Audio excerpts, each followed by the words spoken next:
All right, so I don't know if I'll get them all 26 names down pat before the end of the week, but I'll work on it. So, you know, just be patient with me if I say, now who are you?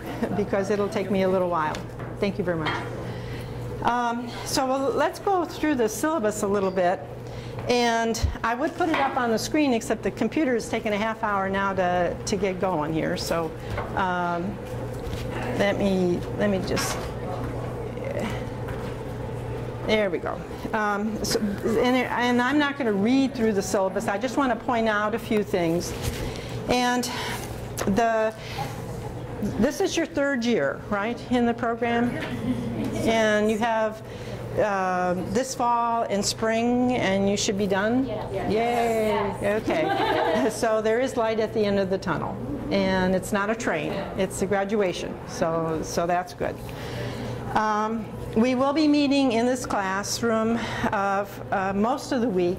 There will be a time on Thursday that we're going to go into the computer lab in 306 on this floor and work a little bit with SPSS. We'll have some activities where you'll be able to take an Excel file and download it into a SPS program and use that database for working on some analysis of some information. So I have, I'll get the Excel file all set up, but we will have about 2 hours on Thursday working in the lab. Some of you may be familiar with SPSS from your master's program.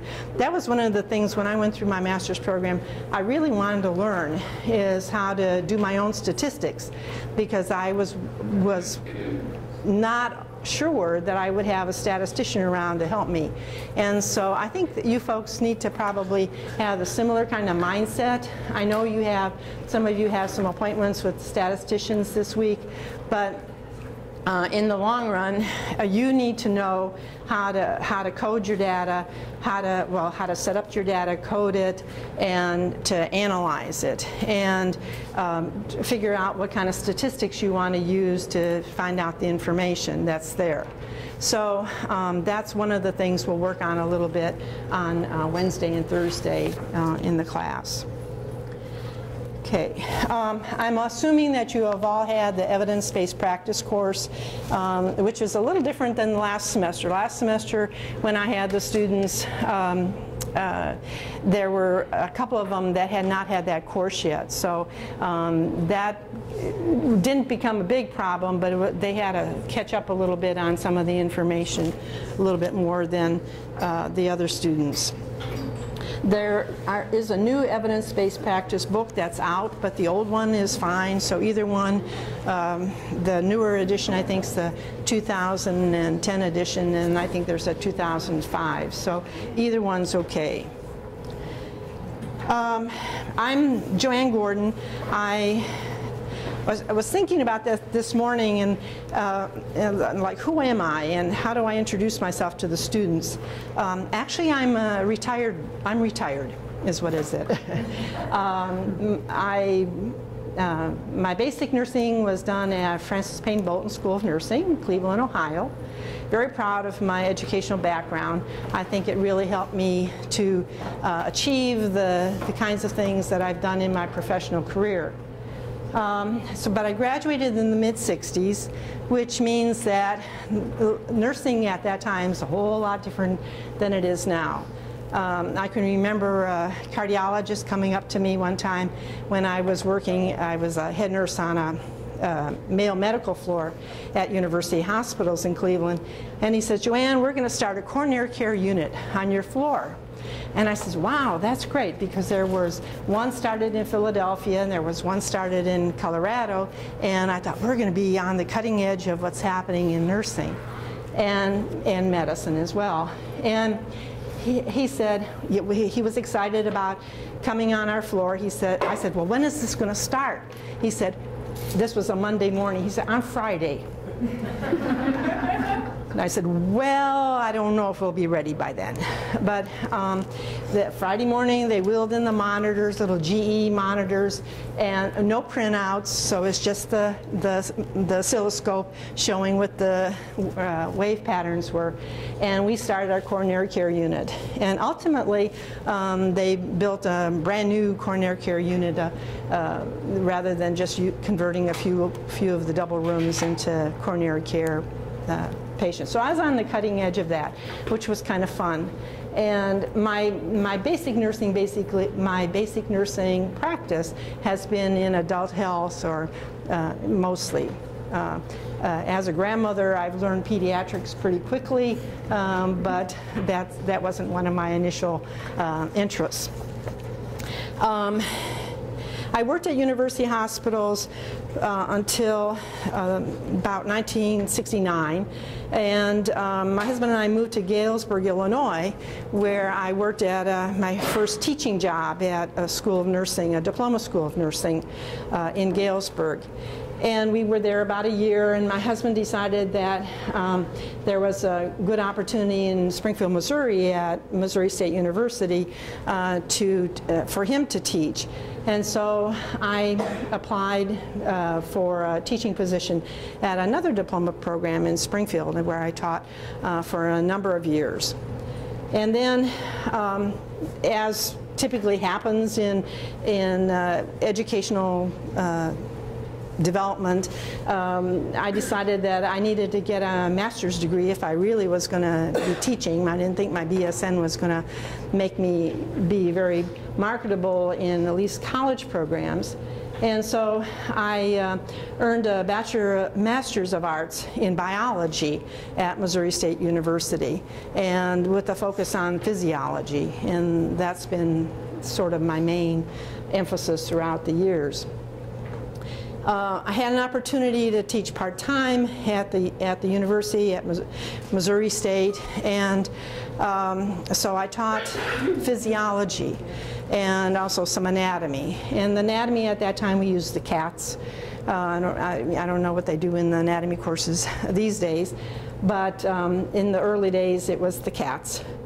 And during that time, while I was at Missouri State, the faculty, my husband was on the faculty there, and I knew some of the faculty members in the biology department, and he said, you know, they're working on a nursing program here.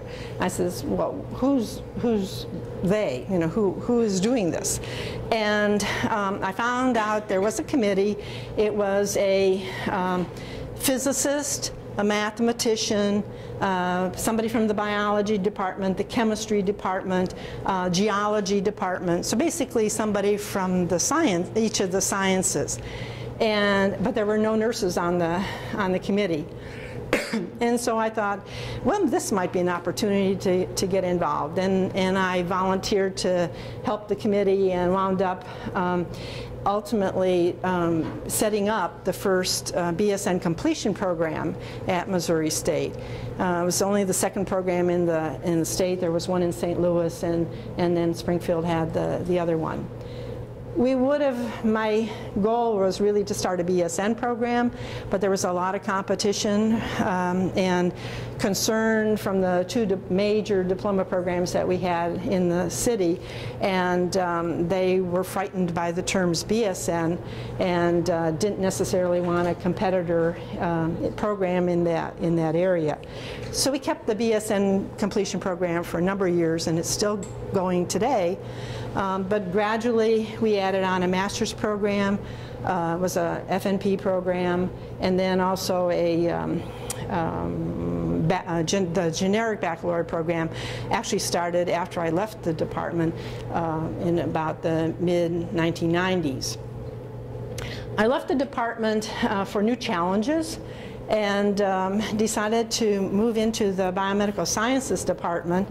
And I had an opportunity to teach the course that I had developed in nursing, and that was a pathophysiology course. So I taught that to undergraduates and also graduate students. The graduate program, there were two graduate programs, one in cell molecular biology and the other one was in nurse anesthesia. And so I worked, I don't know if there are any nurse anesthetists in the group here. And so I worked with the nurse anesthesia program, their master's program, until I left in, what was it, 2007.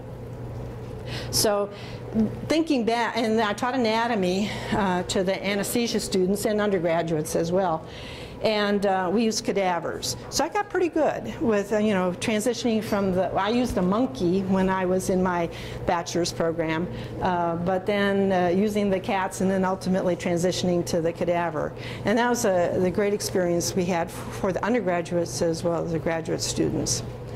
So anatomy physiology is kind of my area, pathophysiology my specialty, but I haven't always just been a teacher. I also got involved with the Missouri State Nurses Association, many different kind of opportunities, commitments, and positions that I held, and the one I'm especially proud of is I was president of the association for 2 years and had a chance to meet the national leaders and go to DC and get involved with trying to make some positive changes for nursing and deal with some of the big issues that were going on.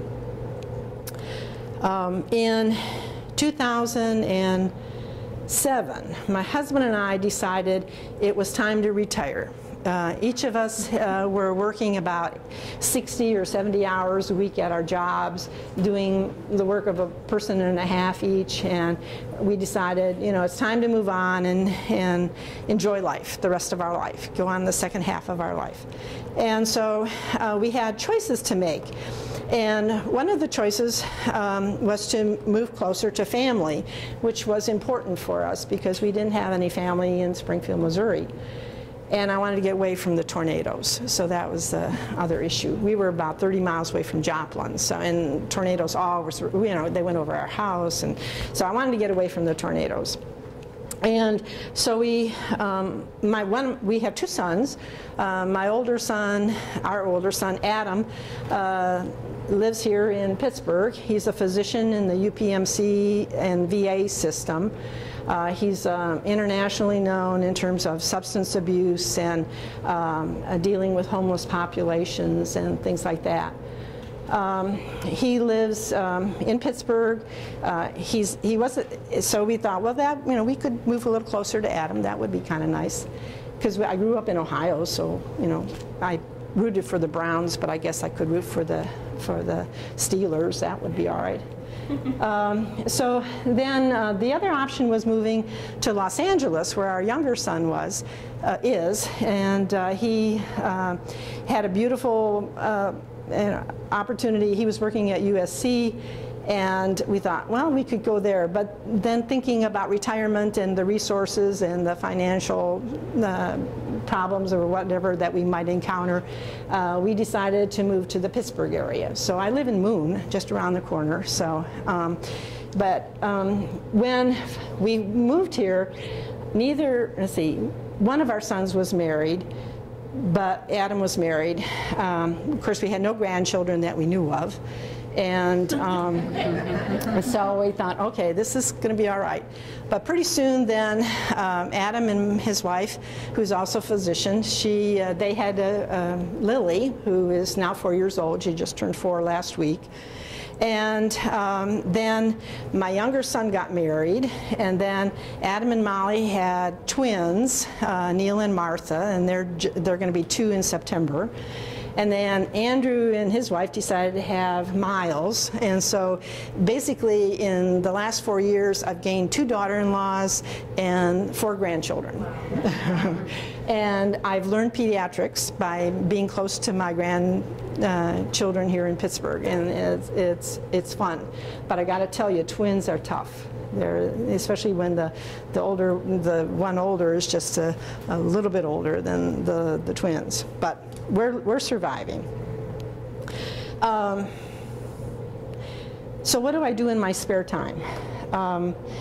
I had no intention of teaching again. I decided, you know, I liked my garden, I want to do things around the house. We had lots of things. I had research I was doing at Missouri State on endothelial cells and inflammation. I thought, well, you know, I need time to kind of wrap that up and maybe publish something or whatever. Well, that's still in boxes in the basement, so I don't think I'll ever get to that. But Adam decided to write a book. And so I said, oh, okay. He said it was going to be on the drugs of abuse and the effects on physical health. And I said, well, I don't know much about drugs of abuse, but I know a whole lot about physical health, and so maybe I can help you. He says, well, why don't you start with the marijuana chapter? I said, well, okay, I can do that. And did that, and then he said, well, you know, we need help with cocaine chapter. Could you do that one as well? So I wound up doing probably half the book in terms of, which was okay, but a big job, big chunk of time. So the book was published last spring, and it's not something you'd go buy for, you know, pleasure, but it's basically a review of the literature that's out there. It's not an evidence-based practice book because we didn't do meta-analyses or things like that, but was a critical review of the literature. And I have to tell you, there's a lot of crappy literature out there. Okay, and I think that's one of the things you folks have to be aware of when you're looking at the literature, whether it's nursing or medical literature or whatever, is that some of it's pretty bad. And a lot of the, quote, evidence seems to be based on a case study. You know, one person has spots in front of their eyes at, you know, because of using cocaine or whatever. And so you have to be a little careful on that and really be critical readers and look at the research with a little, you know, skeptical eye, because there's a lot of bad literature out there. And there's bad literature in nursing as well as other areas. But so, and then we're working on another article right now based on the same kind of idea. It's a chapter in a book, it's not an article. So I keep busy. But when Robert Morse said, gee, we need somebody to teach the nursing informatics course, and we understand that you know nursing informatics, which I did. I taught a course, the first course in the master's program when I was in the nursing department still. And then I taught a bioinformatics, and bioinformatics is a whole lot different because we're looking at genomics and proteomics, and I studied a molecule called VCAM, vascular cell adhesion molecule, and we were looking at, I had the students come up with big projects in terms of trying to use all the different databases that we talked about in class and then use them to develop a portfolio at the end of the semester. And some of those portfolios were pretty complex, and I was very impressed with what they came up with. Most of them. Some of them, you know, did it the last minute, and so it didn't work out as well. But so that's a little bit about me. I did teach a course in the spring and the fall, here now, and so you're stuck with me. But I was thinking about this morning. I think I've taught every nursing course possible in a nursing program, undergraduate and probably graduate as well, except for pediatrics and psych nursing. Those were areas that I sort of stayed away from, but as I said, I kind of got into the pediatrics again. So we retired, and my husband works part-time. He teaches anatomy and physiology here at Robert Morse, and I'm teaching part-time. So, you know, we're still teaching, we're still working, but I think teachers do that, and nurses do that. I am board certified in adult health, and at one time, well, for 20 years actually, I ran a senior citizen health clinic at the Senior Citizen Center in Springfield, and usually had a nursing student or sometimes a pre-med student who would help me and work with patients. We used to see probably anywhere from 25 to 40 patients a day, one morning. And it was mostly blood pressures and diabetic screening and things like that, but a lot of patient education, which I enjoyed doing. I'm probably going to have to give up my certification, though, because I can't maintain the clinical practice part. Your faculty are lucky that that can be built into their faculty load. But after I left Springfield, I really decided not to do the practice part. So I'm probably going to give that up in the spring. So that's more than you want to know about me, but at least you know I'm not a dingbat. I do know something. I've been around a long time. I've seen a lot of trends and changes in nursing, and I think I can help you as you're making transitions from the role of a nurse practitioner into the role of a doctor of nursing practice. So.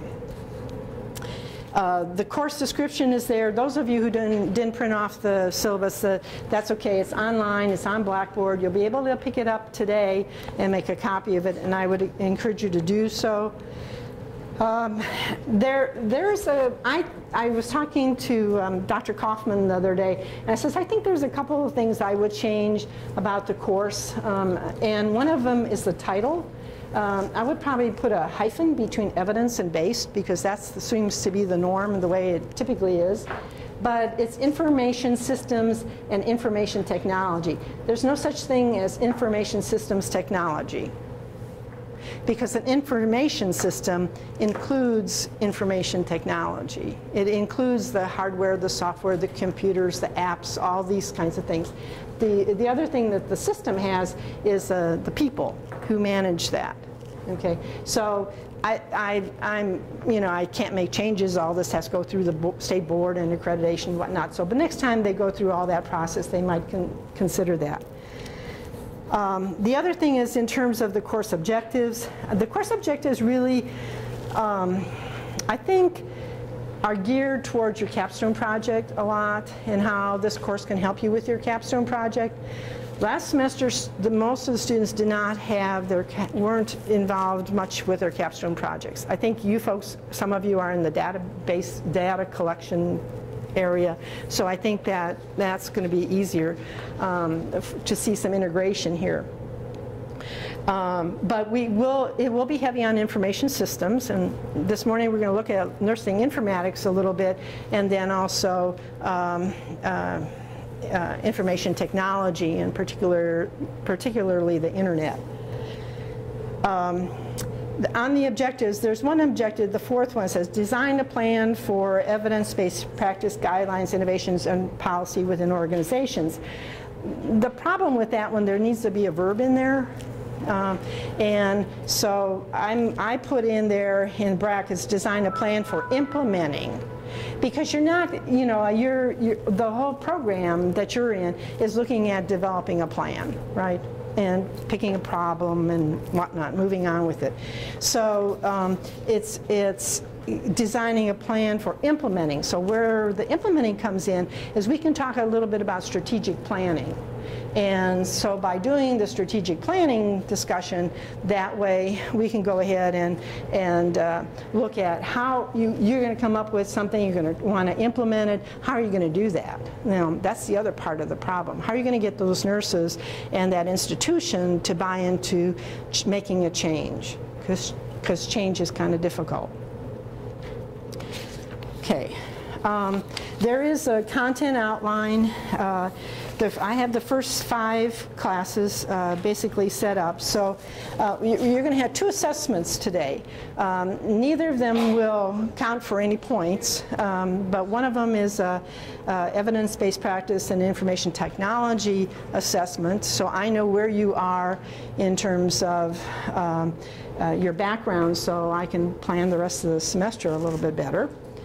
And then the other one at the end of the morning is going to be a nursing informatics self-assessment.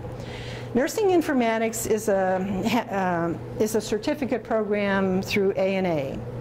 And what the nursing informaticists have come up with is basically levels, you know, the beginner, the implementer, and then the leader in nursing informatics. And so last semester I took topics from the beginning and the intermediate levels, because we're not going to make you master informaticists in the class, and put together little assessment. And so basically what we're going to do is a pre-test and a post-test on that, and see if this class makes any difference in terms of what you know about nursing informatics and your comfort level in implementing some things. The database that I'm going to give you to work on Thursday actually